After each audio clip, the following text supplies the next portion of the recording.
el marco de los 40 años de la Cámara de Comercio de Florencia para el Caquetá, le damos la bienvenida al Foro de Políticas de Tierras, Cuidado del Medio Ambiente, Situación Forestal en el Caquetá y Coyuntura Económica Nacional, que se realiza con la presencia de la doctora Miriam Villegas, gerente general de INCODER, del doctor José Yunis, director para Colombia de Nature Conservancy, del doctor Carlos Gustavo Cano, codirector del Banco de la República, del doctor Víctor Isidro Ramírez Loaiza, gobernador del Caquetá, del doctor Fabio Balbuena Pineda, presidente de la Junta Directiva de la Cámara de Comercio, del ingeniero Eduardo Moya Contreras, presidente ejecutivo de la Cámara de Comercio. Buenos días.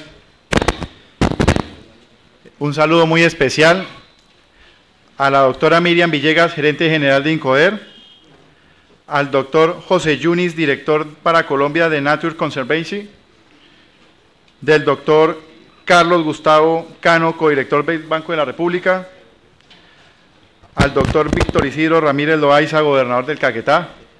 En nombre de los comerciantes de Florencia y del Caquetá, le doy la bienvenida a todos ustedes por la asistencia a este importante foro, que nos den la mejor de sus conocimientos y reflexiones sobre el futuro que nos espera en el Caquetá. Muchas gracias. Muy buenos días para todos. Vamos a expresar la posición de la Cámara de Comercio frente a este foro de restitución de tierras, de deforestación y de economía, agradeciendo muy en alto a los funcionarios del orden nacional y a nuestro amigo y gerente local del Banco de la República, Ricardo Jiménez, con quien ha sido posible la organización de este evento. Hasta hace poco los cultivos de coca fueron la base de la economía del Caquetá.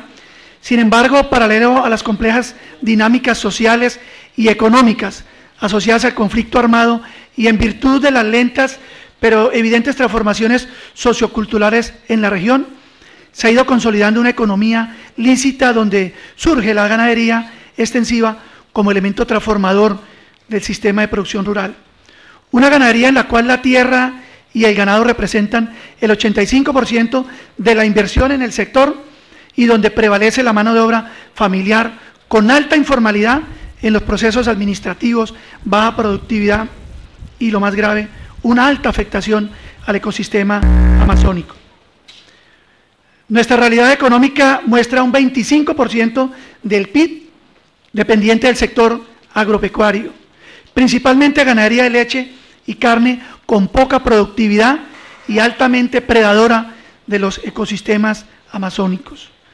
Las áreas de mayor afectación ambiental al ecosistema amazónico están ubicadas hacia las fronteras de colonización de San Vicente del Caguán, Cartagena del Chairá, La Montañita, Milán y Solano, regiones altamente afectadas por la confrontación armada, con elevados índices de necesidades básicas insatisfechas, con alta presencia de cultivos ilícitos y una débil presencia institucional del Estado.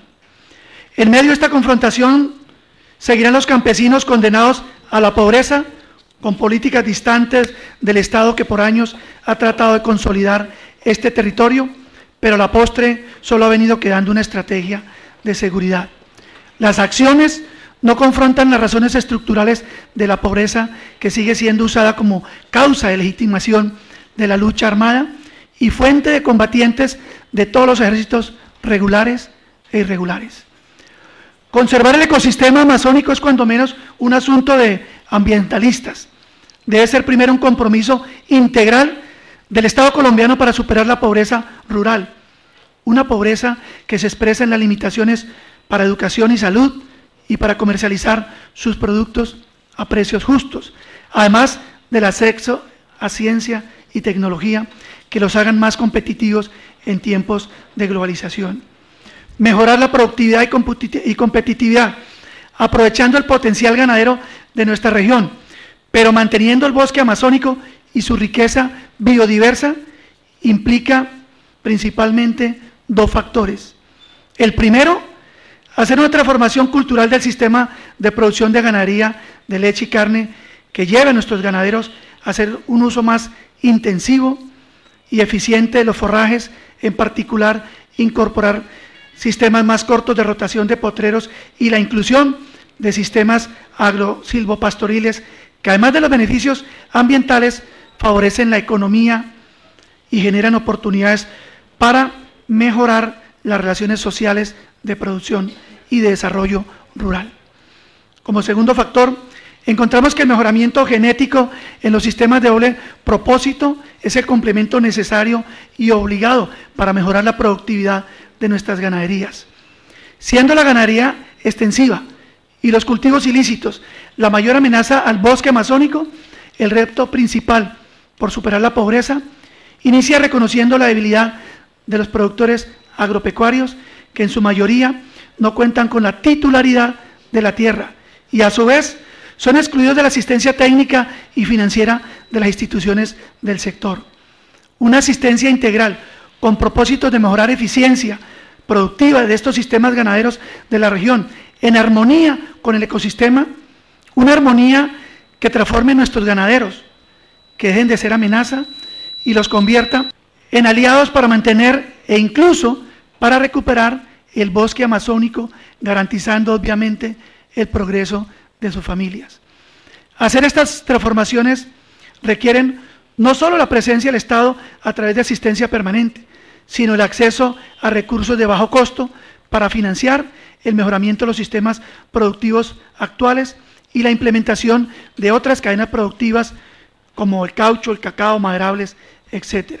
Esta tarea implica no solo el compromiso del nivel nacional, sino una mayor articulación de los entes territoriales, las entidades gremiales, la academia, inversionistas privados y la consolidación de procesos organizativos de productores con enfoque solidario que los haga más competitivos buscando un equilibrio económico con otras cadenas para generar mayor y mejor empleo, con transformación productiva, pero siendo amigable con nuestro sistema, con nuestro ecosistema amazónico. Aún hay tiempo para evitar la depredación absoluta de lo que todavía nos queda.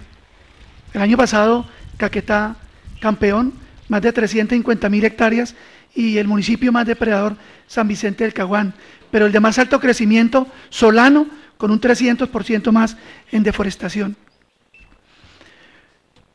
Hagamos un pacto regional, donde en el centro estén los seres humanos, nuestros campesinos asuman un compromiso por parar la tala indiscriminada y su contraparte les asista con una estrategia integral de desarrollo rural, que también permita mejorar la calidad de vida de estas familias con educación, salud, vías veredales, electrificación rural y con acceso a tecnologías de la información.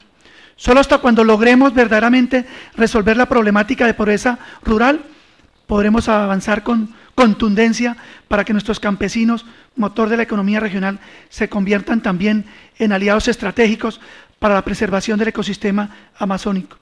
Sin resolver la pobreza rural, seguiremos allí, en declaraciones de buenas intenciones y discursos que no trascienden más allá de los auditorios académicos o los espacios de debate político. Soluciones inmateriales e irrealizables que no lograrán nunca su objetivo. Muchas gracias y a todos nuevamente bienvenidos.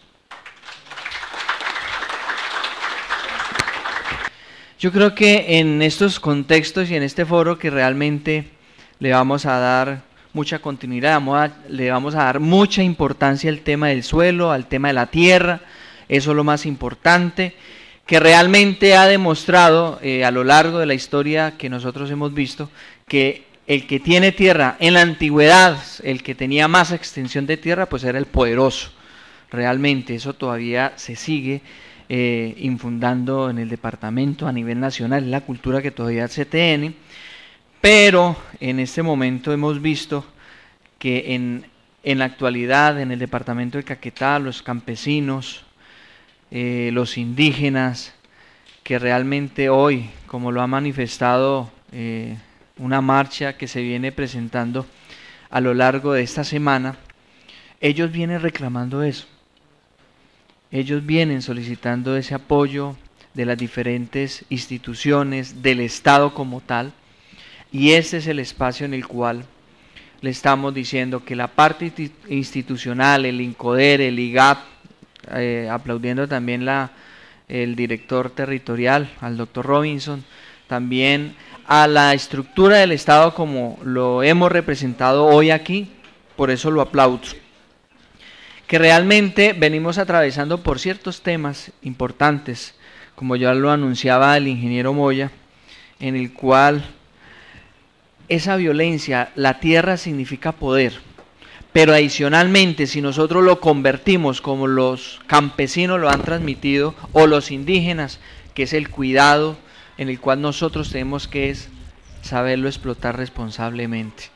Porque si bien es cierto, los campesinos están, de alguna forma, están pidiendo que ellos han sido despojados de sus tierras por el poder, en algunos momentos económico, por el poder de los cultivos ilícitos, como también lo expresaba el ingeniero, también tenemos una responsabilidad de Estado, es de poderles garantizar. Por eso, hoy ese pacto social que de pronto podemos manifestar es de todos, que está representado en ¿quién? En todos nosotros. Está la presidencia de la Asamblea, el doctor Gonzalo, que de esa Duma en el cual son las políticas que necesitamos aterrizar en el departamento del Caquetá. La dificultad que ha habido a lo largo de la historia y en el departamento del Caquetá, por todos esos aspectos, ha sido la tenencia de tierra.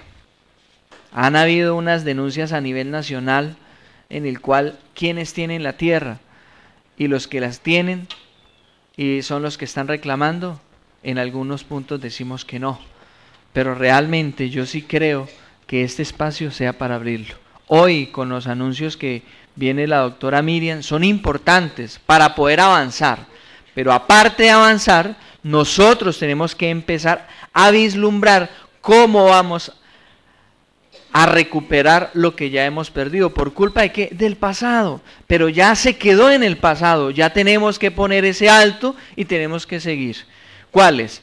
Deforestación, la ganadería extensiva, los cultivos ilícitos, también la minería ilegal. Todo eso es lo que tenemos que empezar a analizar. Y la tenencia de tierra en este momento. Entonces, realmente cuando los campesinos no tienen esa oportunidad de esa tierra, realmente le estamos negando ese derecho.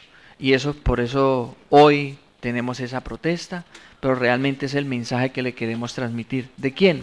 De la parte institucional, que somos todos. El Estado somos todos. No es el gobernador, no es la directora general del INCODER, no es la policía, somos todos, como lo dice nuestra Constitución política. Por eso necesitamos trabajar mancomunadamente.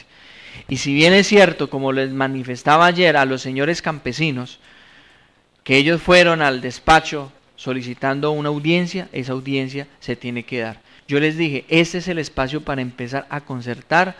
Vamos a estar muy atentos en esta semana para cuáles son las peticiones. Ellos también nos dicen que quieren ayudarnos. Y compromiso, porque ese es el verdadero ejercicio que necesitamos. Es el compromiso que tienen los campesinos, que tiene el Estado. Pero dejemos de lado el egoísmo, dejemos de lado la ambición, dejemos de lado el interés particular y empecemos a trabajar por el interés colectivo, que es el verdadero que necesitamos tener nosotros para poder replantear la política de hidrocarburos, para poder replantear una reforma agraria que sea equitativa, que sea justa y que sea el verdadero desarrollo que debe tener en nuestro departamento del Caquetá, como eje de una Amazonía.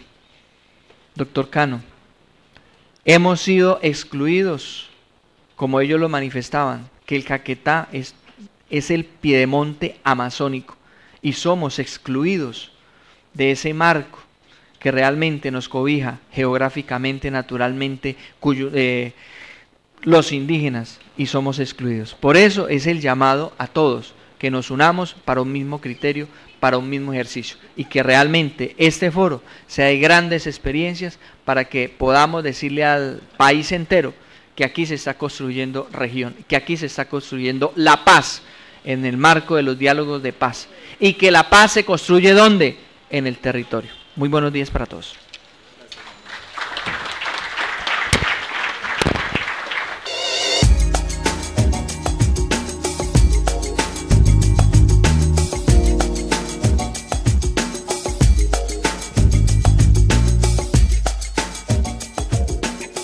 Bueno, buenos días a todos. Pues yo quiero hacer una cosa informal. Yo creo que sería muy interesante hacer un conversatorio para que yo pudiera oír de esta comunidad que está acá, cuáles son sus inquietudes y cómo podemos ir haciendo como una ruta de trabajo para el Caquetá, continuando lo que ya ha venido haciendo el INCODER, pero sobre todo con las inquietudes de toda esta comunidad que se reúne hoy aquí, a quien agradezco y pues quiero primero que todo agradecer al gobernador este espacio, la invitación del Banco de la República a través de Carlos Gustavo Cano, uno de sus codirectores que más se ha interesado por el campo, pues ustedes todos conocen que fue ministro de Agricultura, también el doctor Yunis, el doctor José, que trabaja en una entidad muy importante que se llama Conservación para la Naturaleza, también a raíz de su invitación y de su deseo de que articuláramos los procesos que se estaban haciendo aquí en el Caquetá, pues accedí a que pudiéramos venir y hacer hoy esta conversación. Por supuesto, a los miembros de la Cámara de Comercio, los ganaderos, los comerciantes, las organizaciones sociales y a su presidente, a los compañeros del INCODER que están hoy aquí, al DPS que también se encuentra, a la gente de Nuevos Territorios de Paz que también me avisaron que iban a estar aquí, a las fuerzas militares, por supuesto, al director del territorial del IGAC y a todos los presentes. Yo pues simplemente quería contarles cuál es el papel del INCODER en este tema que el gobernador dice con mucho acierto, se ha vuelto tan importante como la tierra y el agua. Yo siempre he dicho que el conflicto por la tierra siempre ha sido la base de las luchas sociales de este país y hoy se va a volver la lucha por el agua. Yo creo que la tierra con agua vale mucho más que cualquier cosa. Entonces, creo que el tema del agua también nosotros lo tenemos que regular. Entonces, en este momento donde la tierra, la redistribución de la tierra, la formalización de la propiedad se ha vuelto tan importante solamente por el proceso de paz, que creo que aquí va a ser de mucha significación en el Caquetá, sino porque realmente la tierra no es solamente que da poder, sino que la tierra tiene que manejarse con responsabilidad y con eficiencia. Entonces, el INCODER tiene esa función. El INCODER lo que hace es la formalización de la propiedad a través de la entrega de títulos a aquellas personas de tierras baldías del Estado, aquellas personas que clasifiquen realmente y que cumplan los requisitos para que se les pueda titular la UAF. Yo hoy estaba preguntando aquí de cuánto era la UAF. Me dicen que la Altillanura tiene una UAF de 86 a 117 hectáreas. Eso es bastante, eso es una UAF bien grande. Para la cordillera de 58 a 78 hectáreas y para Sabanas del Yarí de 1.677 a 2.269 hectáreas. Eso es una cantidad de tierra.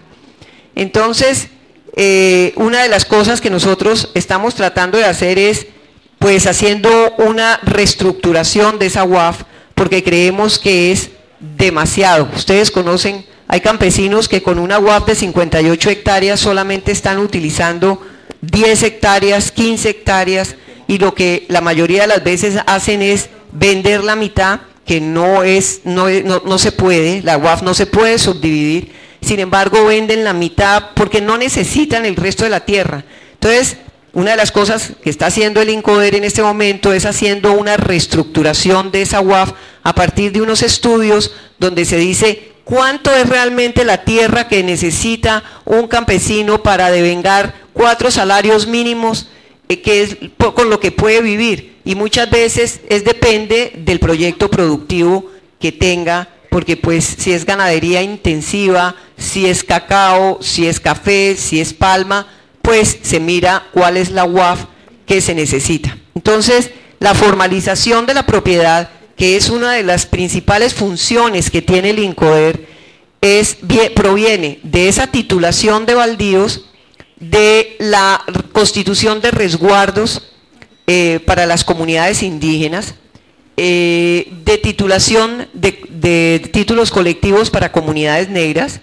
y del subsidio integral de tierras, que es otra de las herramientas del INCODER para poder acceder a tierra el campesino. En este momento el campesino, yo siempre he creído que ha sido muy invisibilizado. Yo creo que así como por ley los indígenas tienen derecho a sus resguardos y a sus territorios colectivos, lo mismo que los negros, el campesino no tiene una ley que lo proteja y que diga, es que yo tengo derecho a cierta cantidad de tierra en el territorio, no la ha tenido. Yo creo que hoy en día los campesinos, a través de las zonas de reserva campesina, que es una de sus banderas, pues es una de aquellas formas culturales de poder proteger la economía campesina.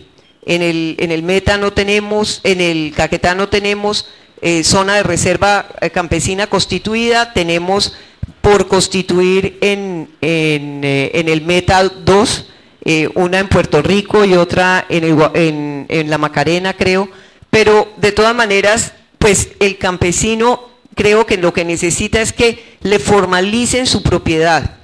¿Por qué? Porque si no se le formaliza, pues no tiene acceso a los bienes públicos, pero tampoco cuida su tierra. Cuando uno es simplemente un colono, uno lo único que puede hacer es tumbar el bosque y vivir de lo que pueda hacer tumbando el bosque.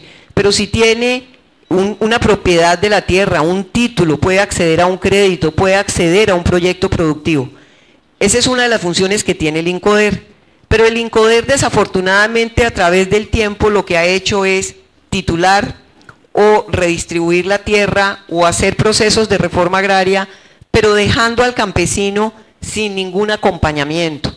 Yo creo que el gran problema que hoy me contaban aquí los compañeros del INCODER, de por ejemplo aquellas tierras donde me imagino que acá habrán algunos que se les entregan a los campesinos que provienen de la Dirección Nacional de Estupefacientes o del mismo Fondo Nacional Agrario, se les entregan y no hay el acompañamiento para que el campesino pueda ocupar productivamente ese territorio. Si nosotros acompañáramos al campesinado con asistencia técnica, con proyectos productivos, con vivienda, el campesino nunca vendería la tierra, no la vendería, no la arrendaría, no la subdividiría. Entonces creo que el vuelco que le estamos dando al INCODER es en esos procesos de subsidio integral de tierra, donde se hacía por convocatoria y se le entregaba la tierra al campesino, acompañarlos con los procesos productivos, pero no solamente acompañarlos desde Bogotá, sino acompañarlos desde aquí, desde el territorio, con gente que esté todo el tiempo en el territorio, que tenga asistencia técnica, que tenga asistencia jurídica, asistencia integral social, que es lo que necesitan a veces las familias.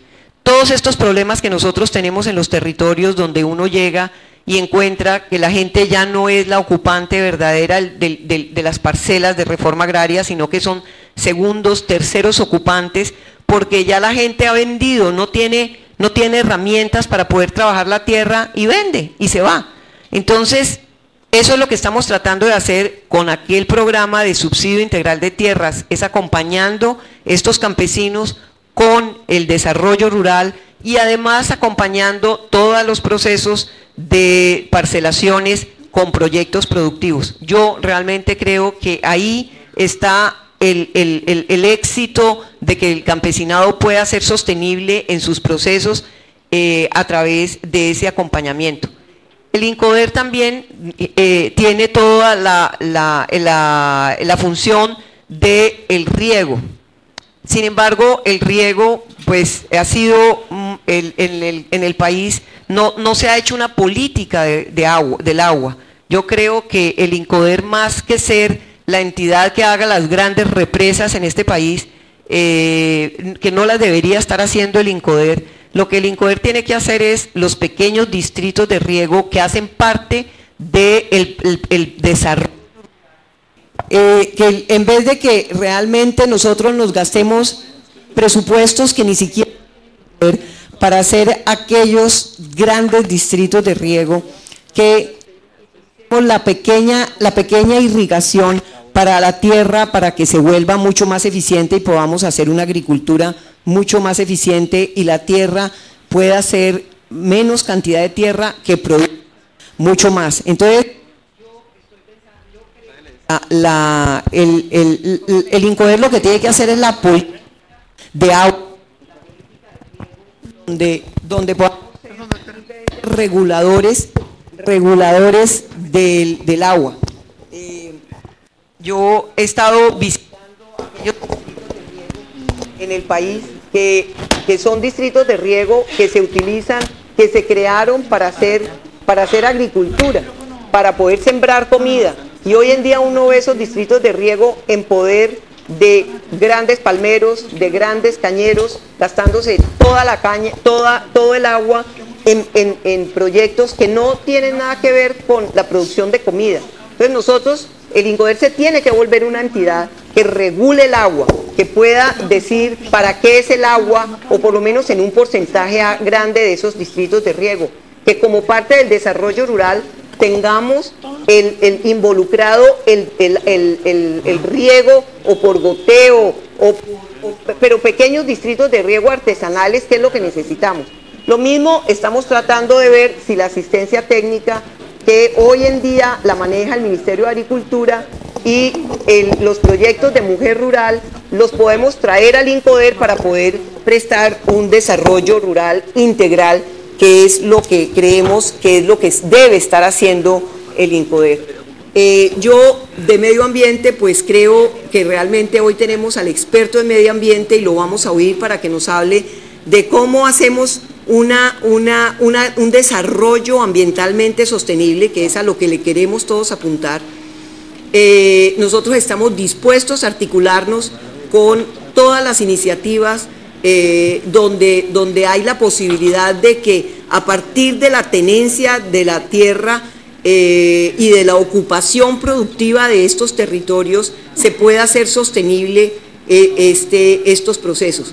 Tenemos una misión que es la de formalizar, pero no podemos formalizar en aquellos sitios donde estamos en ley segunda. Ustedes saben que en la Amazonía, pues creo que hay 64 millones de hectáreas en ley segunda, en ley de zona de reserva forestal de ley segunda. Esa zona de reserva forestal de ley segunda se creó en el 59, cuando el territorio todavía tenía vocación forestal en la mayoría de sus territorios. Tenemos como 7 reservas forestales en el país. Esas reservas forestales lo que tenemos que hacer es, de una manera muy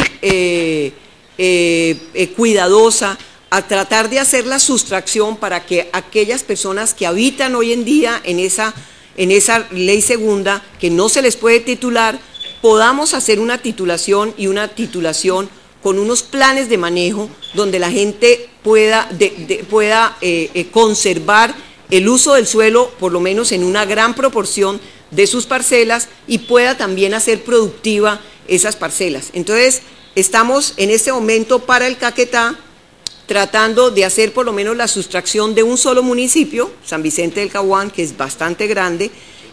Ahí vamos a hacer los estudios y vamos a hacer la sustracción para poder titular a los campesinos que están en esa zona de reserva forestal de ley segunda. Por lo menos arrancamos con ellos. Como les digo, el proceso de titulación y de formalización solamente se ha hecho en 2 municipios, en Cartagena del Chairá y en San Vicente del Caguán, en la parte que no está en zona de reserva forestal de ley segunda, donde pues la idea es se han tramitado 637 solicitudes en Cartagena del Chairá y 363 solicitudes en San Vicente del Caguán.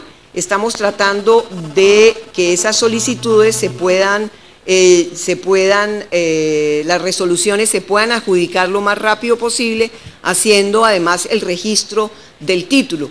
Eso es básicamente lo que estamos haciendo en este momento, la titulación, la formalización, como les decía, la sustracción de un solo municipio por ahora, que es bastante grande. Vamos a hacer los estudios para ver si a partir del año entrante podemos entregar la resolución al Ministerio de Medio Ambiente para que podamos hacer la titulación, y estamos acompañando aquellos procesos productivos de de adjudicación de tierra del subsidio integral de tierras, y acompañando también procesos de reforma agraria que se hicieron a través del DNE, además de los resguardos indígenas que tenemos en esta zona.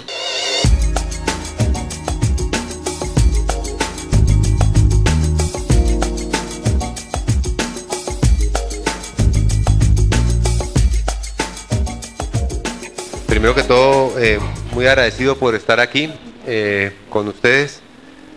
Y como una imagen vale más que 1000 palabras, dicen por ahí, pues yo me traigo unas imágenes, porque creo que es mucho más fácil entender por imágenes lo que está pasando, y ya nos permiten algunas cosas y algunos desarrollos tecnológicos, pues revisar un poco lo que ha estado pasando o lo que puede pasar o las proyecciones que se están dando a nivel nacional. Entonces, sea lo primero agradecerle a la Cámara de Comercio, doctor Moya, Carlos Gustavo, doctora Miriam por estar acá, señor gobernador, de permitirme expresar unos pensamientos sobre lo que uno ve desde el satélite a nivel general, no la realidad local como tal, y después tratar de trasladarla a unas realidades locales y proponer algunas ideas posibles de cómo generar unas cosas hacia adelante.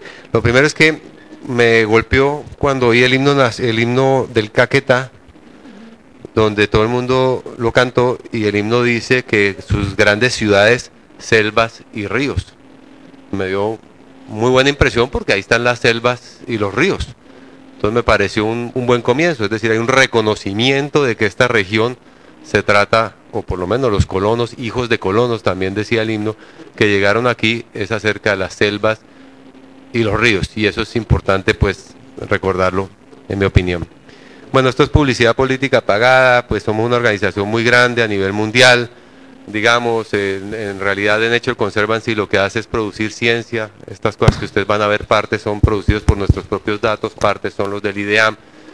Nosotros lo que trabajamos es una organización no confrontacional, pero lo que suponemos y proponemos son herramientas para mejor manejo de los recursos naturales, que incluyen los recursos económicos y las personas. A veces nos han dicho que los ambientalistas solo estamos pensando en el árbol, en el pájaro, pero que no en la gente, y yo creo que eso no es tan cierto, y voy a decir algunas ideas de ellas acá. ¿De dónde venimos y a dónde vamos? Esta proyección la voy a poner al final también para ver si estamos en lo que estamos. Primero pues vamos a hablar un poquito de la región del Caquetá, los planes de desarrollo nacionales, regionales y locales, digamos el contexto que nos mueve, el plan de desarrollo del gobernador que fue participativo. Y una de las preguntas que estaban diciendo atrás, hasta dónde llega la frontera agrícola, o si nos vamos a ir hasta Brasil derecho, por aquí derecho hasta Brasil, si vamos a llegar allá, una idea para discutir en grande. Hay unas cosas que dependen de las realidades locales, regionales, pero hay otras que son nacionales y hay otras que son mundiales, que nos afectan a todos, y habría que ver cómo vamos a trabajar en ellas, pero yo pienso que hay que hacer un marco más complejo, donde están los ganaderos, donde está el conflicto, la coca, vías, petróleo, minería, indígenas. Aquí se habló de un pacto regional, se me adelantó, yo no lo conozco a él, yo nunca lo había visto al señor Moya, les aseguro que no lo conozco.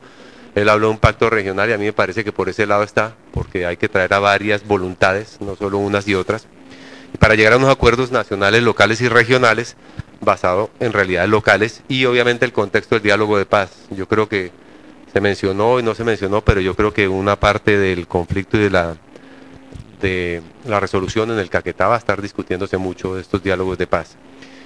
Simplemente aquí yo lo que voy a decir es que nosotros hacemos con un sistema de monitoreo satelital que se desarrolló por el CIAS de Cali, el Centro de Agricultura Tropical de Cali, con unos recursos nuestros. Lo que dijimos, bueno, ¿y cómo hacemos para saber la deforestación en tiempo real? No quiero esperar al año, a los 2 años que el IDEAM me diga que pasó esto, sino hay alguna manera de revisar el cambio de uso del suelo, dónde está pasando algo que está pasando en este momento, y se inventaron ellos, con apoyo nuestro, y nosotros refinamos algunas cosas, un sistema satelital MODIS que libera unas imágenes de la NASA todo el tiempo, a una resolución de cierta escala, y lo único que él pregunta es qué color de verde tenía o qué color tenía ese píxel por el que pasó, y después él vuelve y dice cambio de color, no cambio de color, y solo lo detecta más de 6.5 hectáreas. O sea, todo lo que esté por debajo de 6.5 hectáreas no lo vemos. Pero esto fue desarrollado para tener una idea rápida, y además el sistema aprende. No me pregunten porque yo soy abogado, es una red neuronal bayesiana, no sé qué, yo esa parte no la complejo, hay otra gente que la entiende mejor, pero él entiende los cambios de uso del suelo, y realmente lo que él hace es saber si llovió, no llovió, cómo debería ser, en qué patrones se debería estar moviendo ese color, dependiendo si era verano, si era invierno, etcétera, el color de la vegetación, y cuando se sale esos parámetros, él dice, algo pasó ahí. Cuando hay dudas, se va a otros satélites mucho más precisos. Para hablar un poco de la Amazonía, este es el bioma amazónico, lo que estamos hablando, el pedacito que nos corresponde a Colombia, ya empecé. El pedacito que nos corresponde a Colombia, digamos, de todo el bioma amazónico, de quizás 1.5 billones, nosotros somos, digamos, relativamente pequeños frente a todo lo que sería esta inmensidad de Brasil, etcétera, el Perú como tal, pero somos bien importantes, ya les voy a decir por qué. Si usted toma una última foto de hace 5 años, esta es la deforestación a nivel de toda la cuenca. Ese bioma que les mostré ahorita es este. Y obviamente este es todo Brasil con todo su empuje económico, etcétera. Esto que ustedes están viendo aquí, o es parque nacional o es un resguardo indígena, el resto va yéndose derecho. Entonces ellos van con un empuje, con una deforestación, están tratando de hacer unos controles allá, pero aquí, esto ya somos nosotros, estos son casi que ustedes.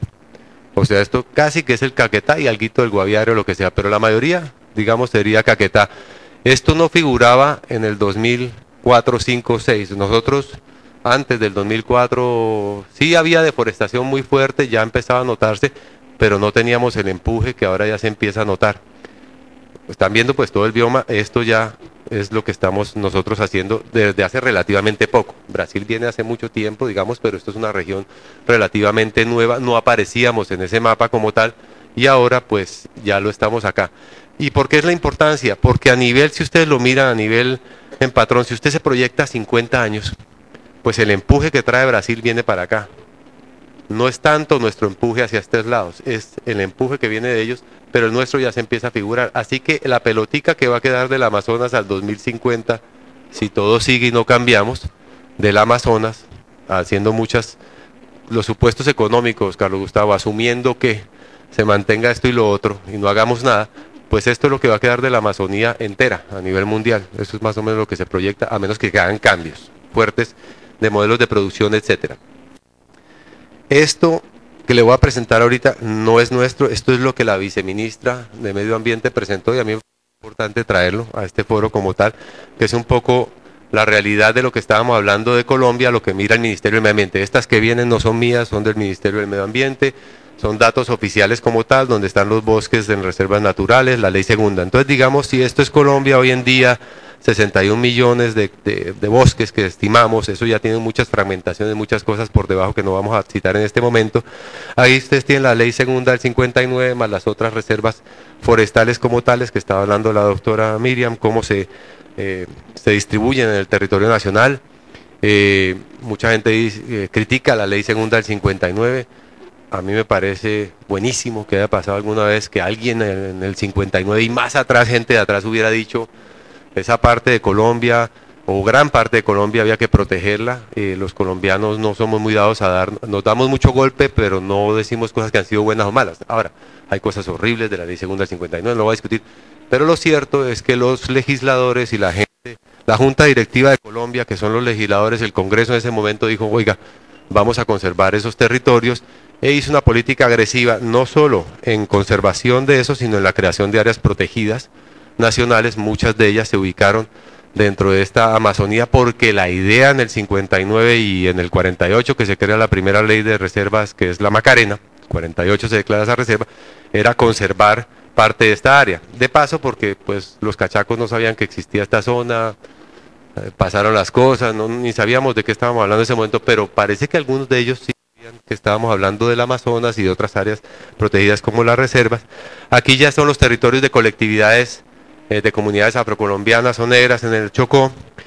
Un poco esta es ya sobre los resguardos indígenas, también una política enorme que se impulsó en ese momento como tal y que les dio efectivamente no solo sino titulación efectiva. Nosotros somos uno de los países que primero que antes y otros países reconocimos el derecho, es privado, colectivo sobre el suelo de esas comunidades, entendiendo que somos heterogéneos. Aquí unas reservas de zonas de campesinas que se han creado en algunos lados, las áreas de bosque protectores como tales, de protección, algunos de bosques riparios, etcétera. Ahora, ¿qué es lo que está pasando? Digamos, eso es la estructura como legalmente, administrativamente lo mira uno desde la parte ambiental, etcétera. Y ahora vienen las deforestaciones y lo que está pasando actualmente y las presiones que vienen más allá, por lo menos determinadas por muchos de ellos. Áreas deforestadas, yo voy a entrar en ese detalle porque el Caquetá es muy campeón en todo el contexto nacional, es decir, somos unos... hay una fuerte deforestación que está sucediendo en los suelos del Caquetá más que en otros, áreas de plantaciones forestales comerciales, áreas de cultivos transitorios. ¿Por qué todo en lo amarillo? Bueno, porque es la cuenca del Magdalena Cauca. Acuérdense que en la cuenca Magdalena Cauca está casi todo Colombia. El 80% de la población y el 80% del PIB está entre los ríos Cauca y Magdalena y todas las ciudades como tal, hay 32 millones de personas ahí metidas, entonces obviamente hay una presión mucho más, ahí se ha dado la colonización, pero esto ya es la pasturización de Colombia, es decir, cuando vamos cambiando ecosistemas como tal, etcétera, nos vamos volviendo pastos porque nuestro modelo es ganadero primordialmente, digamos el uso del territorio colombiano de 117 millones o 114 millones de hectáreas, no me acuerdo cuánto es, 38 están en ganadería extensiva, que pueden producir 2, 3% del PIB, 4% del PIB, no sé cuánto, pero digamos es una ganadería extensiva, pero hay un impacto sobre los ecosistemas y una pasturización. Vamos cambiando todos esos bosques secos, todas esas cosas a pastos como tal. Áreas de cultivo de palma, zonas donde se han presentado cultivos de coca desde, bueno, 2001, 2010, estos ya son datos del CIMS y, bueno, todos esos datos que están mezclándose. Estos son las titulaciones mineras. No estamos hablando de las proyecciones, sino las titulaciones mineras como tal. No, ni las concesiones, ahí ya son los títulos como tal, o sea, cuando ustedes oigan a los ambientalistas llorando por la cosa minera, es que es en serio, viene fuerte. Y sobre esto hay otras proyecciones más grandes. Ahorita estos títulos siempre, conseguir estas capas de información siempre es difícil, incluyendo el Ingeominas. Yo les voy a dar otras capas como hay, pero es difícil. La red vial, las vías férreas, los puertos, y estos son las áreas de exploración petrolera, donde se dejó el país de esta manera. Entonces, digamos, la proyección que se viene dando en muchos de los lados es, no es que todos esos sitios se van a volver petroleros, por favor, no es que todos los sitios y esas hectáreas entonces se va a volver minero como tal, y entonces una gran minería extensiva en todo ese territorio. Lo que estamos diciendo son las áreas donde se está pensando que puede haber petróleo, y dentro de esas áreas va a haber. La última es áreas de hidrocarburos de la ANH, tanto, sí, por eso, este que les impactó, eso es la exploración y petróleo, bien sea open round, bien sea entregado, bien sea para exploración, bien sea que viene reservado, o sea, esto son cosas de la ANH, pero cuando usted los pone uno, sobre otro, sobre el otro, pues está diciendo, y ahora le ponen el mapa de conservación, y le ponen los parques, y les ponen las cosas de esas, pues va a haber un montón de conflictos en muchos lados del territorio nacional. Es decir, hay distintas aproximaciones. Yo aquí me devuelvo. Bueno, y voy ya un poco a lo que yo quería discutir más en la parte forestal.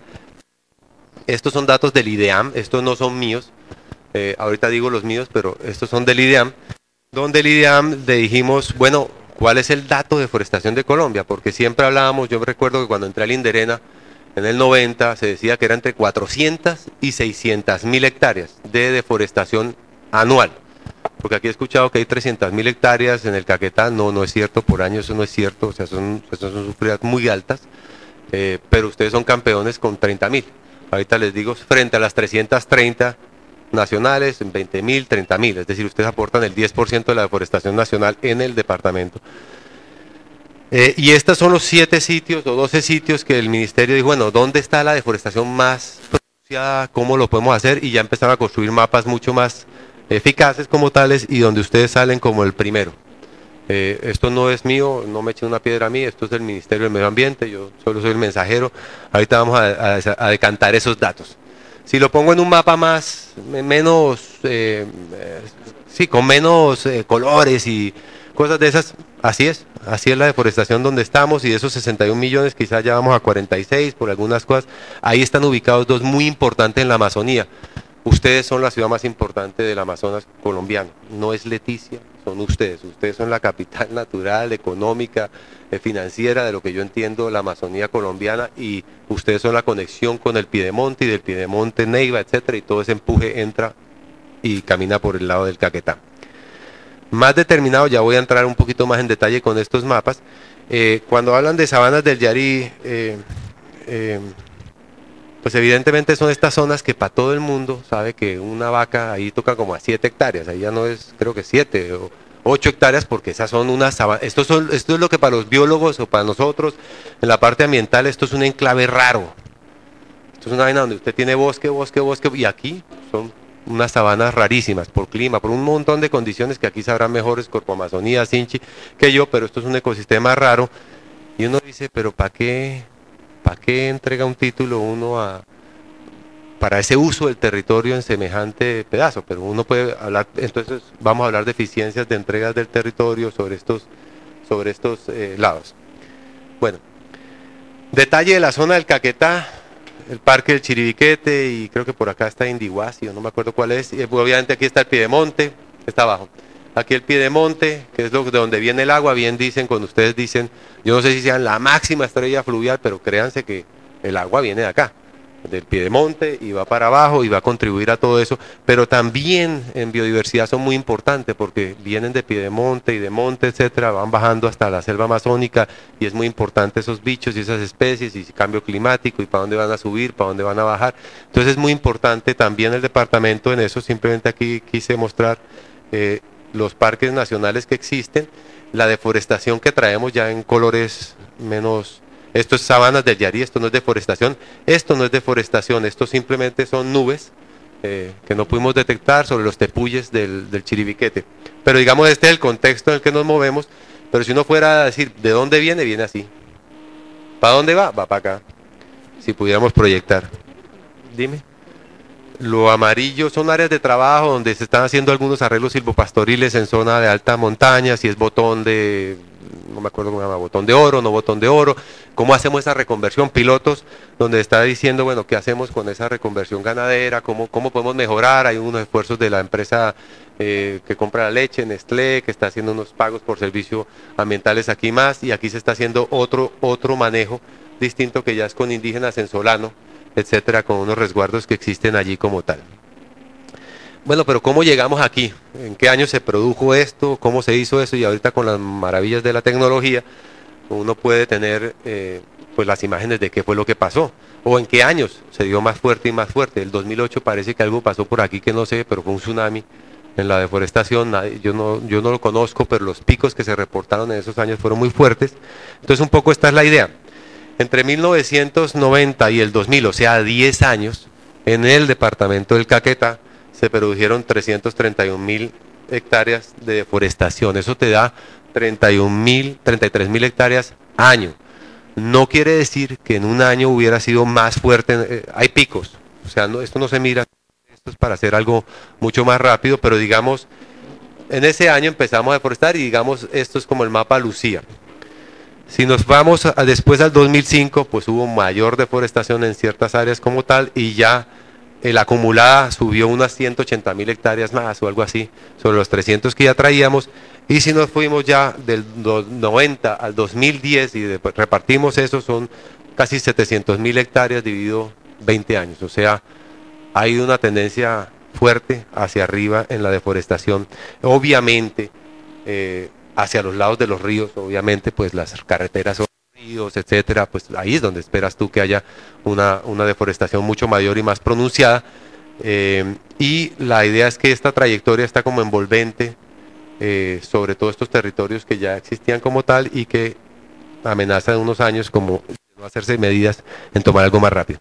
Bueno, esto simplemente es que del año 2004 al 2010, si lo pusiéramos en bruto o algo así, y si ustedes miran abajo va cambiando del 2004 al 2005, y ahí no lo alcanzan a ver un poco, pero un poco cómo se ha proyectado la deforestación, en dónde se ha concentrado, lo que ustedes han dicho, San Vicente, no San Vicente, ahí están los sitios, ya los podemos identificar y dónde pasaron. ¿Para qué nos sirve eso? Para llorar, no, pues para tomar medidas, para ver si no tiene que ser el futuro lo mismo de lo que estamos observando, ya hay medidas distintas.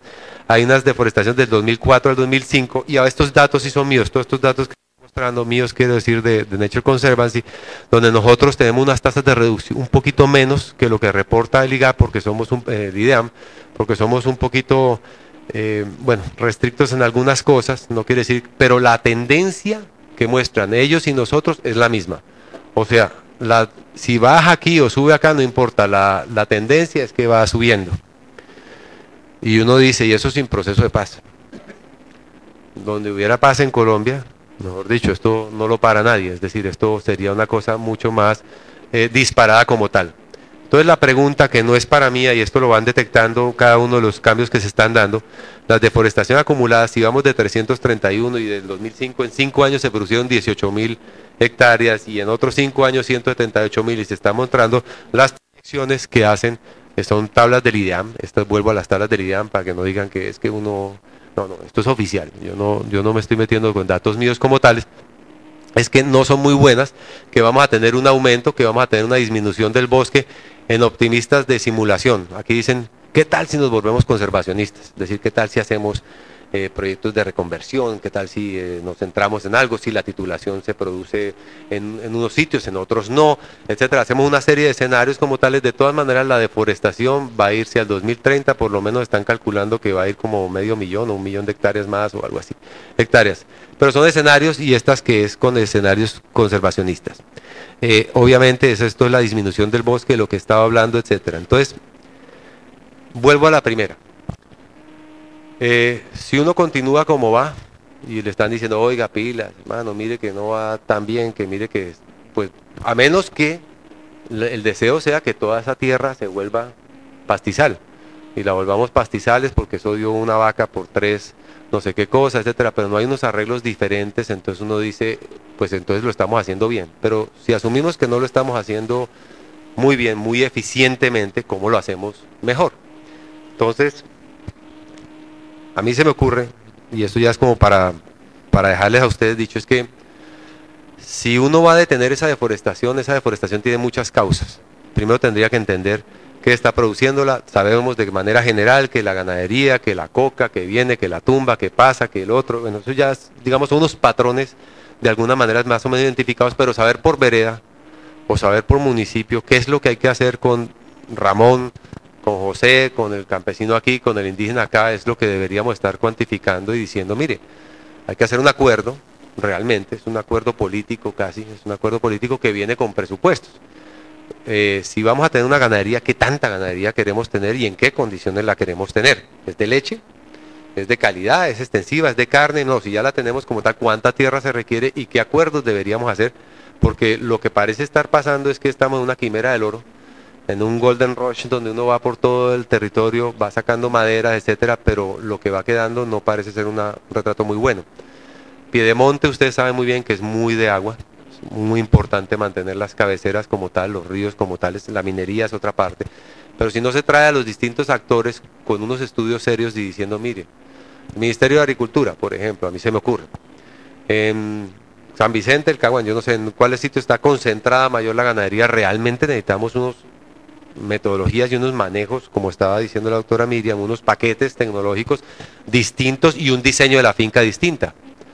No tienes que tumbar todo, de hecho el ganado también requiere sombra, de hecho es más, y ustedes son solo un reflejo de una región nueva, ustedes, yo no sé cómo ponerla, a mí yo no sé si el ejemplo es este, pero ustedes son como California, en el momento que ya se había consolidado Washington, o yo no sé, los estados, entonces ya era como para el occidente la gente moviéndose por tierra y vamos para allá, entonces ustedes están como en, no sé, como, se me ocurre, la época del oeste lejano de los Estados Unidos, donde estábamos entrando por todos esos territorios y detrás íbamos titulando y todo eso como tal, pero la diferencia está en que si ya sabemos lo que ha pasado en otros lados, y les pongo el ejemplo del Cesar. En el departamento del Cesar, la diferencia que hay de una vaca con sombra y sin sombra es más de 14 grados. Esa vaina no lo resiste nadie. De hecho, están trayendo hasta vacas bramas, o sea, unas de la India que son tenacísimas para resistir ese calor. Esa tierra va de bosque seco a desierto, o sea, no va al contrario. Entonces, recuperar el suelo es muy difícil. A uno siempre le dicen del coral, pero el suelo es lo mismo. Esa capita de suelo es como si fuera un coral. Cada centímetro dura años y años, y en la Amazonía es muy débil. Qué pena, es muy débil. O sea, en la parte andina es muy fuerte, un metro es consolidado, pero cuando la lavamos, la dejamos expuesta al sol o lo que sea, pues es un suelo mucho más frágil, que pierde. Entonces parece que nos estuviéramos comiendo el capital natural y no estamos generando un capital real. Entonces, ¿qué podemos hacer? Yo aprovecho aquí, es para decir, yo pienso que esto tiene que entrar en un diálogo, pero un diálogo con recursos. Es decir, si yo logro identificar qué tiene que hacer el Ministerio de Agricultura, es decir, qué cosas, qué zonas son las que tiene que entrarles con unos paquetes tecnológicos, dónde hay que hacer la titulación, dónde no, hacer un acuerdo y decir, mira, hay ciertas zonas que no, ya no va a haber titulación. Traer al Minas y decirle hasta dónde van sus minas, hasta dónde van los sitios, qué sitios los que están planteados o no, traer a la parte de Coca, traer las partes del diálogo como tal. Si no nos sentamos en eso con una visión de territorio, lo que está dando es simplemente una patente para entrar por el territorio y generar unos arreglos que muy próximamente están colapsando, porque cada vez hay que meter más insumos, más platas, más tierras. Y va desde acuerdos más sencillos, como decir, no sé, los brasileros hicieron unos acuerdos. Aquí ya entiendo que hay unas propuestas de que INCORA o el INCODER titule hasta cierto porcentaje, pero el resto tiene que ir en conservación, y eso son cosas, no sé si son administrativas, no administrativas, algo que le tenemos que pensar en la política, pero con una visión de territorio y hasta dónde llegamos. Si no nos ponemos de acuerdo en eso, esto es muy difícil. Decirle a la gente que no produzca, no, eso no es el camino, ahí no estamos en ese punto. Lo que sí debemos decir es, estos son los límites, estas son las políticas que van a entrar, y este es el diseño de ese paisaje para poder tener en el largo plazo, pues producción, agua, etcétera, y suelos que puedan servir. Eso es como la invitación mía. Esto es lo que hemos estado hablando con algunas cosas, de fortalecer ciertos diálogos, ciertas cosas que se pueda hacer ese diagnóstico real, presupuestarlo y proyectar esos escenarios de acuerdo a esas ciertas políticas, pero hay muchos actores que hay que poner de acuerdo, o no tantos, pero hay unos muy claves. Entonces eso es como lo que yo quería compartir con ustedes hoy. Obviamente las fuentes, vuelvo y lo repito, son los datos oficiales. Yo solo metí ahí pedazos míos para no entrar en conflicto si estoy más arriba, más abajo, pero digamos el panorama no es el mejor. Como dice una caricatura, si en caso de vidrio, ¿cómo es? De incendio, de emergencia, rompa el vidrio. No, eso no lo tenemos que hacer. O sea, somos más adulticos, más grandes, hay un montón de información, Corpo Amazonía, el CINCHI, otro tipo de actividades, aquí está la universidad, etcétera, que podrían determinar un mejor futuro, pero toca pasar por un pacto político, es decir, qué visión del territorio queremos. Si la idea es llegar a Brasil, vamos bien. Es decir, si la idea es llegar a Brasil con ese tipo de territorio, vamos bien. Si la idea es que mucha gente recuerda, porque es que mucha gente no es del Caquetá, porque la gente vino de Neiva, pero la gente empieza a decir, oiga, no es que antes tan bonito que era el agua y tan bonito que era eso, pues si seguimos como eso no es, y hay que recopilar eso para que el himno, otra vez que lo recupero, dice que tus bellos paisajes, no me acuerdo dónde dice el himno, otras cosas, pero que realmente se haga efectivo eso, porque está en el DNA de ustedes, en el ADN de ustedes. O sea, el territorio dice, el himno dice que era la selva, la montaña y eso, y yo creo que eso es muy valioso también de proteger, y se puede combinar con algún tipo de economía, pero dentro de unos marcos más racionales. Muchas gracias.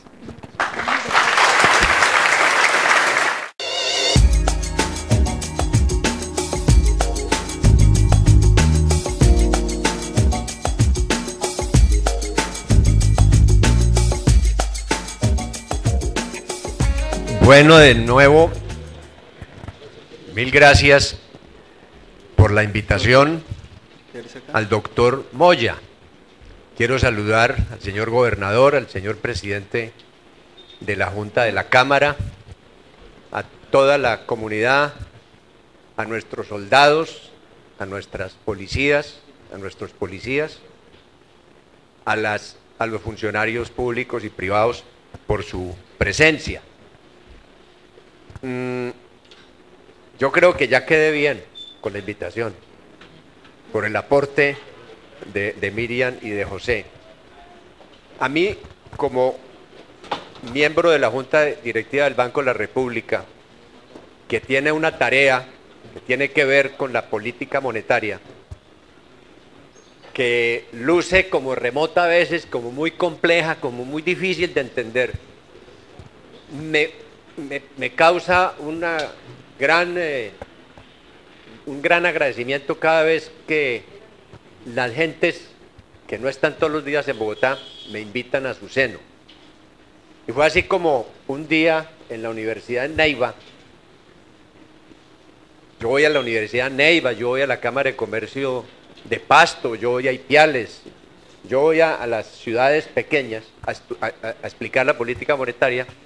El doctor Moya me dijo, tiene que volver a Florencia. Le dije, cuando me diga. No habíamos venido antes porque usted se había demorado en recordármelo. Y cuando acepté la invitación, a mí se me ocurrió reunir, porque para ser menos aburrido, reunir este temario con el tema ambiental y con el tema de tierras que son muy propios del interés local del Caquetá. Con José Yunis, con quien compartimos intereses de tipo ambiental, a pesar de estar en orillas diferentes, me había hablado de su preocupación por el ritmo tan alto de deforestación que hay en el Caquetá. Y por ser también una zona de expansión, por lo menos de expansión en titulación, y me puse a pensar la expansión en titulación frente a lo ambiental, pues llamé a mi muy buena amiga, vieja amiga de mucho tiempo, Miriam Villegas, hoy al frente del INCODER, para que nos juntáramos los tres y pudiéramos hacer esta conversación. Y quiero también referirme a las intervenciones no solamente de ellos, sino a una intervención que me llamó mucho la atención y que agradezco, que es la del doctor Libardo Salazar, porque me parece que ha puesto desde lo regional, desde lo local, una alerta en la llaga y en la dirección correcta.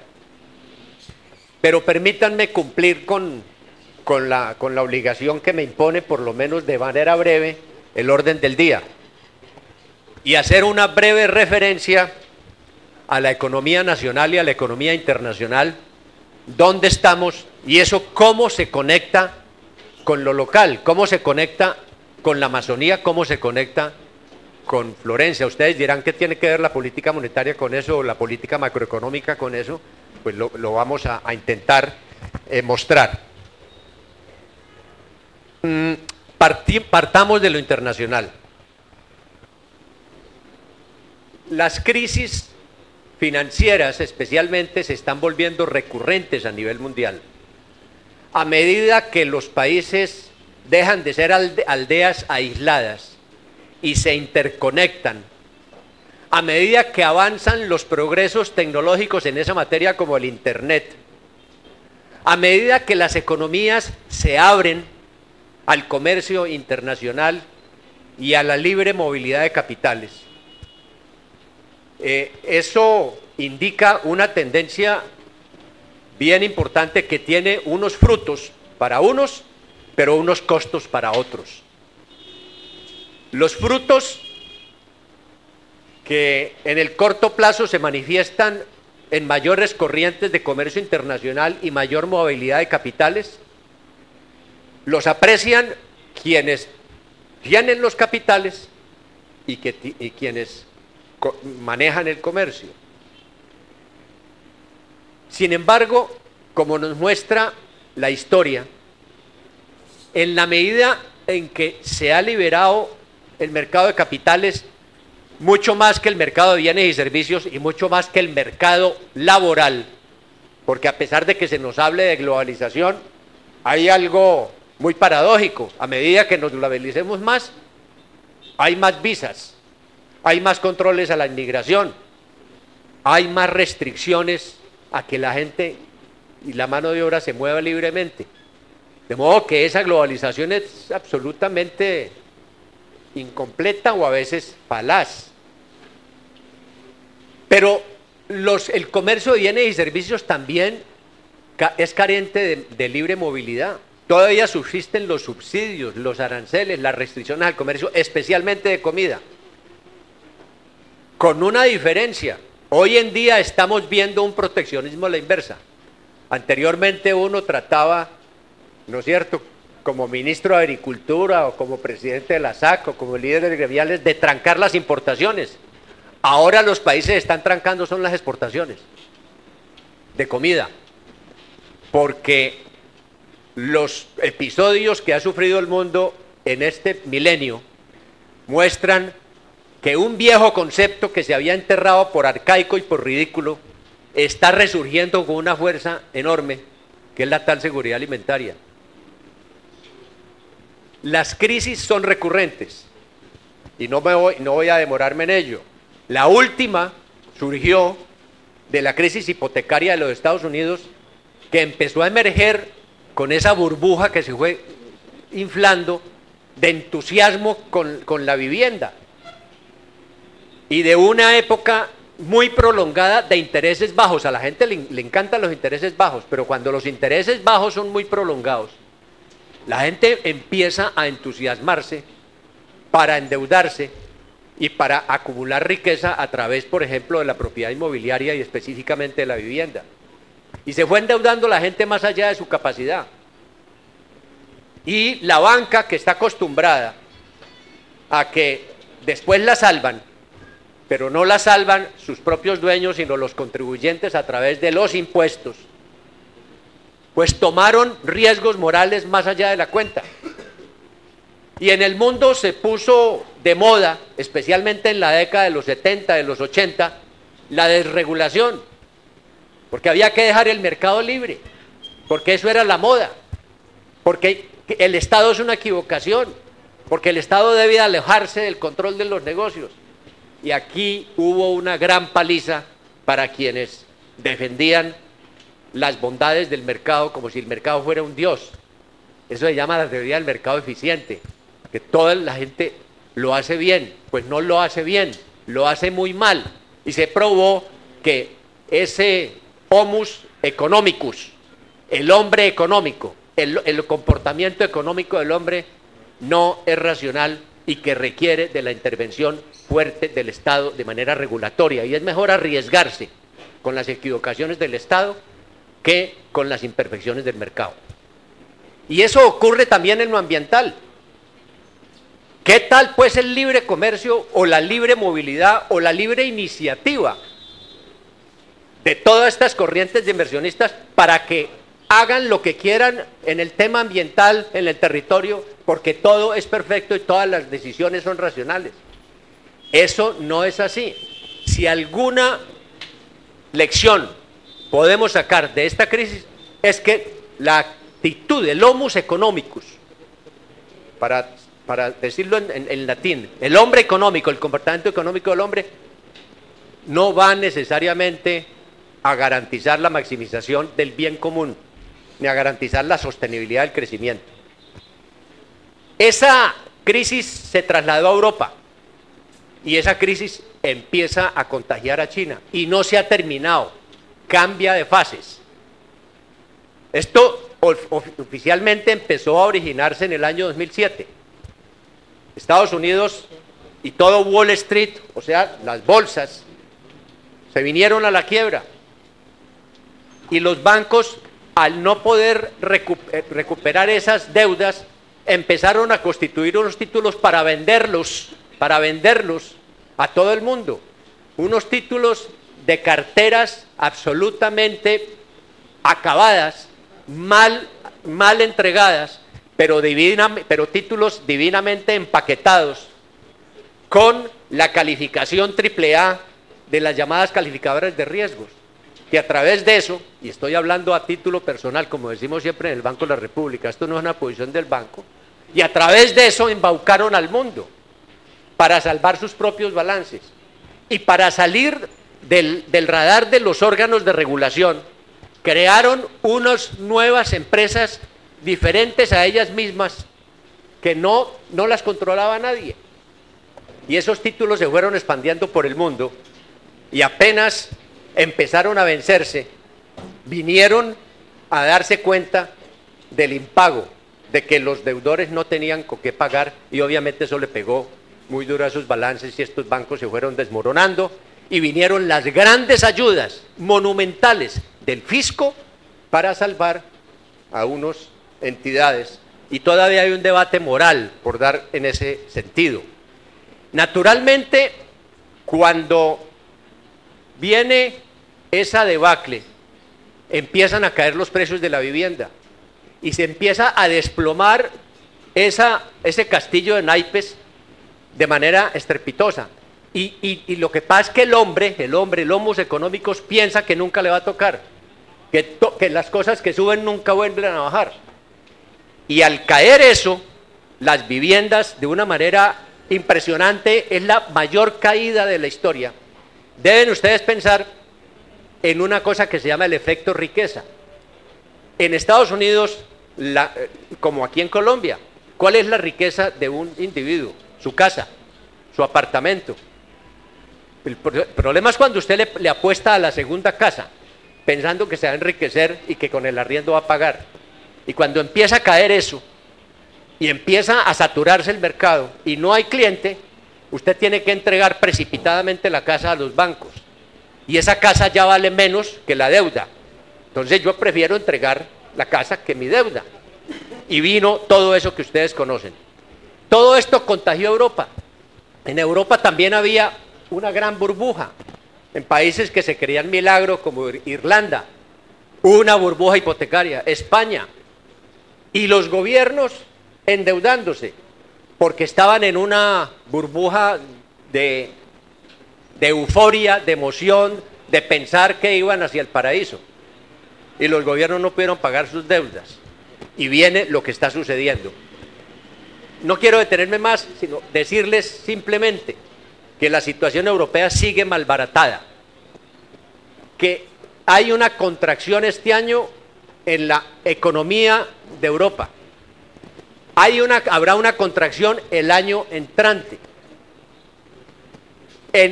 Y por largo tiempo vamos a tener un mercado tan importante para la industria, tan importante para el resto de los países, especialmente para los países emergentes, que no crece. Estados Unidos, por lo pronto, está también muy afectado por Europa porque ese es su mayor mercado y sus exportaciones van hacia abajo. Y el crecimiento americano muy lento, perezoso.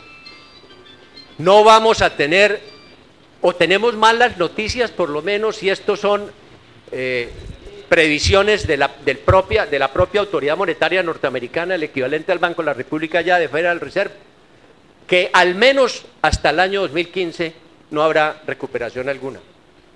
¿Qué pasa con el gigante asiático? Que es el otro gran pulmón del crecimiento del planeta, China.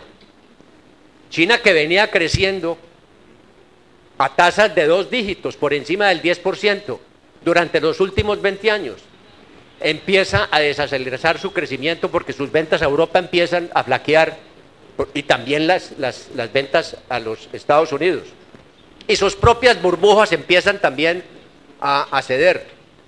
Y ya el crecimiento chino, las propias autoridades chinas lo han reducido de tasas que venía evolucionando del 10%, para este año, por ejemplo, una previsión del 7,5%, que uno lo quisiera para este país, pero eso es una catástrofe de noticia para el sureste asiático, que venía creciendo a unas tasas inverosímiles.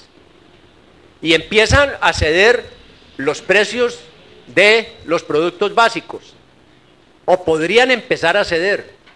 Todavía eso no se ve muy claro, por ejemplo, en el caso del petróleo, porque en el caso del petróleo hay unos fenómenos diferentes al de oferta y demanda, que son los geopolíticos, los riesgos de un conflicto entre Irán y Israel, por ejemplo, y toda esa zona que es tan vulnerable y tan sensible al tema petrolero. Pero lo que quiero decir es que nos está empezando a entrar a los países emergentes el chiflón por la puerta de atrás. El gigante latinoamericano, Brasil, cuyo principal socio ya no es Estados Unidos hace mucho rato, sino China. Este año difícilmente crecerá al 1,5%, cuando venía de crecer al 6, al 7%. Colombia, en todo este panorama, uno podría afirmar que en términos macroeconómicos, en términos agregados, va bien. Va bien. Nosotros estamos creciendo más que el promedio latinoamericano. No vamos a crecer al 5 o 9% que crecimos el año pasado. Eso no es sostenible además, porque la capacidad de crecer sin generar inflación es más limitada. Primero hay que expandir el aparato productivo y luego crezca para que usted no se estrelle contra el techo. Las previsiones de crecimiento del país han venido reduciéndose. La oficial del banco, nosotros hacemos siempre un rango tan amplio que no es probable que uno se equivoque. Hablamos entre el 3 y el 5%. Ahí cabe el rango, cualquier crecimiento. El gobierno, con buen deseo, plantea al señor ministro de Hacienda el 4,8%. El Fondo Monetario Internacional acaba de revisar su previsión para este año al 4,3%. Y si esto sigue disminuyendo su paso, pues más adelante vamos a tener que de golpe seguir aflojando la política monetaria, lo digo yo. Pero en términos generales el país va bien en términos agregados. Ahora, quiero hacer una reflexión ya para llegar a lo regional. ¿Cómo es la composición de ese crecimiento? Ese crecimiento está siendo hace unos años, liderado por el sector minero energético. Y no voy a estigmatizar el sector minero energético, sino simplemente voy a notar que las características de la economía colombiana en muy poco tiempo cambiaron. Hace 20, 30, 40 años, el café era el 90, el 80, el 60% de las exportaciones. La industria textil era muy importante en esas exportaciones. El azúcar, las flores, que siguen allí, el banano. Y la inversión extranjera directa era muy poquita. En el año 2000, cuando estábamos en lo más agudo de ese conflicto, el país no tenía buena imagen. Y la tasa de inversión total sobre el producto era del 10, del 12%, hoy es del 28%. Y la inversión extranjera directa no llegaba a $1.000 millones. Hoy este año va a superar los $16.000 millones. Pero de esa inversión extranjera directa que es tan importante, el 85% viene para el sector minero energético. El sector minero energético es petróleo, carbón, oro, níquel. Y de golpe el coltan ahora. Y de las exportaciones, el 72% vienen de ese sector minero energético. Hay un peso muy grande en ese sector minero energético. Los agentes económicos se quejan de la revaluación y de que el banco no las controla. Pues, ¿cómo es posible no entender que cuando viene una afluencia tan enorme de inversión, atraída por recursos naturales, no por el sector real de la economía que se llama agricultura e industria, y cuando esa inversión es más alta que el ahorro nacional, usted termina importando capital? Y cuando usted importa capital extranjero, pues tiene que estar presionando la revaluación. Esa es una tarea muy difícil. Y con razón los industriales y la agricultura y quienes observamos ese sector real, vemos con preocupación esa tendencia. Hay que tener ahí unas previsiones y trabajar desde el punto de vista macroeconómico con prudencia. Establecimos una regla fiscal para que en las épocas de vacas gordas como esta empecemos a ahorrar. Las condiciones de las finanzas públicas han mejorado. El equipo económico de los gobiernos últimos han hecho una tarea responsable, en fin, pero quería dar parte de eso. Vengamos a lo a lo regional para culminar allí. Y quiero ya salirme de mi tema de hacedor de política pública monetaria para emitir algunos conceptos como ciudadano y aprendiz del tema ambiental. Así como en política monetaria uno frena la economía cuando el crecimiento es más alto que la oferta para no generar crecimiento de precios, o hacemos políticas para aumentar la capacidad instalada de la economía y permitir que ésta siga creciendo sin que se estreche contra el techo. No sé si me hago entender. En política ambiental hay una cosa muy parecida.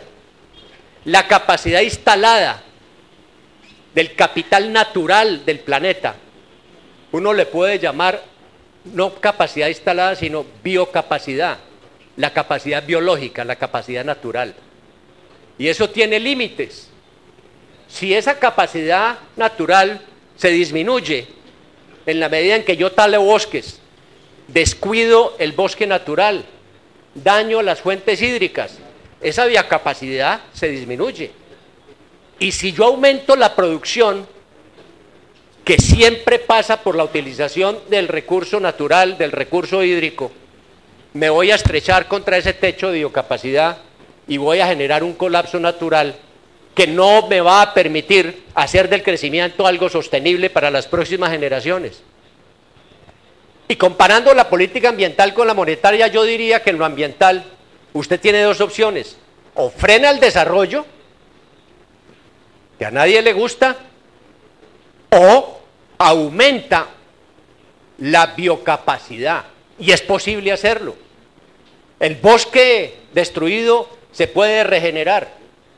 La reforestación puede ser una compensación adecuada para la tala indiscriminada de bosques. La recuperación de la cuenca, así hayamos perdido mucho tiempo, tenemos que hacerla rápido para poder salvar la habitabilidad del planeta y de nuestro terruño. Entonces yo quiero llamar la atención sobre el tema de la sostenibilidad ambiental como un imperativo no solamente económico, sino moral, que nace de una obligación que tenemos los habitantes de este territorio, de este planeta, de la solidaridad intergeneracional. Yo, escuchando a Miriam, escuchando a José, quisiera llamar la atención sobre esta reflexión. La comunidad internacional, todo el planeta está viviendo este mismo desorden, el cambio climático. Y el cambio climático proviene fundamentalmente de las emisiones de dióxido de carbono, de CO2. ¿Y de dónde proviene eso? En los países ricos, de las industrias, de la energía, del transporte, de una cantidad de emisores que van contaminando la capa, y eso afecta a todo el planeta. Pero de los países tropicales, entre el trópico de Cáncer y el trópico de Capricornio, el 33%, la tercera parte de esa contaminación proviene de la deforestación. Los árboles maduros han almacenado a través de toda su vida CO2, y cuando usted los tala, emergen. Ahí hay un tema muy complejo. Y la comunidad internacional no se ha puesto de acuerdo todavía para hacer un sistema vinculante u obligatorio a través, por ejemplo, de tributación ambiental y a través de compensaciones para que eso se mitigue. Vamos, creo yo, demasiado tarde. Pero esa excusa de que no hay acuerdos internacionales está generando una actitud muy irresponsable de los países, como concluir que en lo local no hay nada que hacer. Sí hay que hacer. Hay que hacer, especialmente, si bien Colombia no va a resolver el problema de la atmósfera contaminada, sí podemos empezar a avanzar, a anticiparnos a ese evento donde haya un acuerdo internacional, pero comenzar a trabajar en tareas de mitigación y de adaptación. Y viendo que la Amazonía, por ejemplo, que representa el 38% del bosque tropical húmedo que todavía queda en la tierra, constituye el pulmón más importante de todo el planeta. Y no hemos podido que la comunidad internacional reconozca esto, pero más tarde, más pronto que tarde, lo hará. Y este es el centro de la Amazonia colombiana, Florencia. Tenemos el 6% del territorio de toda esa Amazonia. Pero somos, yo estoy de acuerdo, y José, hay que revisar eso, por lo menos somos los principales, uno de los principales aportantes de toda la riqueza hídrica de la Amazonia. Y la Amazonia es un centro regulador de lluvias y de clima, no solamente entre los países amazónicos, sino entre todo el hemisferio, que impacta también al resto del mundo. Yo creo que el Homus economicus, a través de la intervención en los mercados, lo que requiere es que se combata la imperfección de los mercados. Y para ello está la política fiscal. Hubo un economista del siglo pasado, Cecil Arthur Pigou, que fue el que formuló la teoría de las externalidades. ¿Qué es esa teoría? Una teoría que parte del reconocimiento de que en todo proceso productivo se generan costos que no entran a formar parte del precio de los bienes y servicios que generan esa contaminación o ese ruido o ese problema. No estaba hablando de cambio climático, pero decía Pigou, un principio tributario: el que daña paga, pero el que beneficia recibe. Y en el caso de quienes reciben, hoy en día en este debate debemos buscar una fórmula para que no solamente sea a través de mecanismos prohibicionistas, normas y leyes y policías ambientales, que son necesarias todas estas normas, sino incentivos que reconozcan el esfuerzo de las comunidades para cuidar el medio ambiente. Me estoy refiriendo a lo que uno puede denominar los servicios ecosistémicos. Servicios ecosistémicos es la deforestación evitada. Servicios, eso vale, eso es un servicio por el cual hay que pagar. Servicios ecosistémicos es la conservación de bosques en pie. Ese es un servicio por el cual hay que pagar. Y del cuero salen las correas. Hay que mirar las fuentes de ello.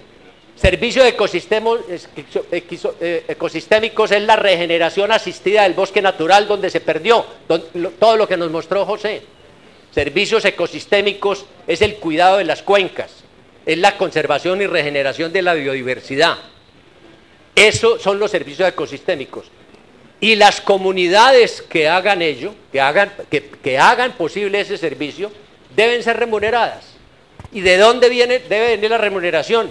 De quienes están pecando, de quienes están haciendo el daño. Y para eso estamos trabajando en una idea pionera en Colombia, pero probada en otras partes del mundo. Es un sistema tributario ambiental. No para aumentar la tributación de la sociedad como un todo. No, es para repartir las cargas. Y es para hacer, por ejemplo, que en las industrias más contaminantes, como puede ser la del transporte, o ciertas actividades minero-energéticas que generan emisiones o que generan daños ambientales, o en el caso de cambios en el uso de la tierra, por ejemplo, la arremetida, en el caso del Brasil no es tanto con ganadería, sino con soya, destruyendo el bosque para generar riqueza privada, destruyendo una fuente de beneficio público para asegurar una fuente de beneficio privado. Tiene que haber una tributación. Ese se llama el impuesto al carbono, el impuesto al CO2, que está inventado y que se puede medir. Pero ese impuesto, el que lo paga puede llegar a eliminarlo si realiza inversiones de conservación, de regeneración o de recuperación que la autoridad ambiental pueda aprobar, y él así con ese certificado pueda descontar de su impuesto de carbono. Estos son temas que realmente tienen que volverse una discusión de tipo regional, Finalmente, una observación sobre el tema de la ganadería, José, y sobre la expansión de la frontera agrícola. Yo creería que como están las cosas, las tecnologías disponibles, uno tiene que definir con claridad el cierre de la frontera agrícola. El cierre de la frontera agrícola que es depredadora y tiene que empezar a tener una mirada mucho más clara en ese sentido. Cuando se habla de que hay necesidad de más tierras porque viene mucha gente pidiéndola y después del proceso, que ojalá salga bien, va a venir una mayor demanda, hay que reparar primero que en lo que se llama frontera agrícola ya ocupada, la utilización es absolutamente ineficiente. Me explico, de acuerdo con el Agustín Codazzi, en la frontera agrícola tradicional, y me refiero a los valles interandinos, el llano, buena parte del llano, el Caribe, la vocación, el territorio ocupado en agricultura es apenas del 4% de las 114 millones de hectáreas. Y agroecológicamente, el país podría tener 19 millones de hectáreas en agricultura. En cambio, tenemos 38% en ganadería. Y de acuerdo con esos estudios juiciosos del Agustín Codazzi, esa ganadería podría caber, si hiciera mucho más eficiente, en el 16% del territorio. Luego, hay una gran cantidad de tierra mal empleada en el interior del país que debería tener la prioridad para reutilizarla por parte de los nuevos habitantes productivos del agro colombiano. No debemos sacrificar más el ecosistema, no debemos sacrificar más allá de lo posible, o abrir frontera agrícola más allá de lo posible. Hay que mirar al interior. Mire, es como los planes de expansión de las ciudades grandes. Llega un punto donde los servicios públicos no alcanzan, se acaba la tierra urbana, hay que empezar a ver las partes viejas de la ciudad mal utilizadas y pensar en remodelación urbana. Es un paralelo. Y eso también se hace a través de la vía impositiva. Venía hablando con la doctora Miriam, que pensemos en que el país realmente, en buena parte del país, no se tributa, no se paga el impuesto predial. Y como no se paga el impuesto predial, acumular tierra es un lindo negocio. Y en la medida en que haya tributación en la tierra, si le cuesta acumular, porque hay que ponerle un impuesto a la acumulación, usted tiene que tener la opción o de producir más, o de volverse agricultor, o de volverse eficiente, o parcelar la tierra, venderla y crear un mercado de tierras y por contera bajar de paso el costo altísimo de la tierra productiva que está hoy ociosa en Colombia por falta de esa tributación. Y el tributo efectivo, esa es una tarea formidable, depende de cada autoridad municipal. Y en buena parte del territorio se paga bien la tributación, pero en otra, adivinen cuál, vienen unos cargos irrisorios que permiten seguir acumulando tierra, donde el poder político está determinado por quienes detentan la propiedad improductiva. Y en ese sentido yo siempre hago la diferencia, porque el ciudadano común a veces ignora ello, la diferencia entre agricultor de verdad y terrateniente. Son dos seres completamente diferentes, no debemos confundirlos. De modo pues que bienvenido a estas reflexiones, queridos amigos, y excúsenme que me haya salido un poco del molde monetario, pero creo que es muy pertinente esta reflexión sobre lo ambiental para que desde lo local y no desde el más allá de los 2.600 metros de altura de nuestra capital, empecemos con nuestro propio imaginario a diseñar las políticas públicas en todas estas materias que hemos tocado. Muchas gracias.